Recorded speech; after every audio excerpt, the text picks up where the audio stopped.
আলহামদুলিল্লাহ। দর্শক বন্ধুরা, বুধবার এই গভীর রাতে কিন্তু গাবতলী হাটের অন্যতম সেরা আকর্ষণ ভাইরাল ব্যাপারী আসমত ভাইয়ের বাংলার বস গরুটি কিন্তু বিক্রি হয়ে গেছে। তো এই গরুটি কত টাকায় আসমত ভাই বিক্রি করলেন তারই সর্বশেষ আপডেট আমরা আপনাদেরকে জানার চেষ্টা করবো।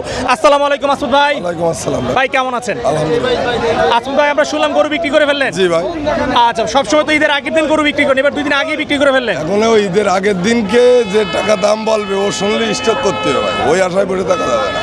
বর্তমান বাজার প্রেক্ষাপটে আচ্ছা, গরুর প্রচুর চাপ, সেক্ষেত্রে বাজার লেভেলে চললে আমার মনে হয় অসুবিধা হবে না। তা আমি মনে করলাম যে হয়তো ঈদের আগের দিন পর্যন্ত রাখলে 50,000 1 লাখ বেশি হবে, অথবা যা বিক্রি করলাম তাছাড়া 3 লাখ কম হবে। এখন আপনি বলেন কোনটা করবো।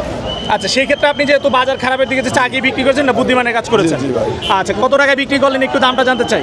ও দিছি এক কথাই, আচ্ছা, গরুর দাম চাইছিলাম বাড়ির থেকে 15, হাটে আসে প্রথম 12, তারপরে 10, 8, 7.5 লাখ চাইছি, 5 লাখ বলেছে, আলহামদুলিল্লাহ দিয়ে দিছি। কালকে 6 লাখ বলিল, আজকে 4 লাখ 3 লাখ দাম বলে, 2 লাখ 1.5 লাখও বলে, সারাদিনে 1.5 লাখও বলে। ডিমের দামে কিনে নাকি গরু? জি জি, ডিমের দামে গরু কিনে। এর যে বিচেলি এই 4 বছর বয়সে যে খেয়ালকুটো খেয়েছে, এর দামও এখনো হয়নি।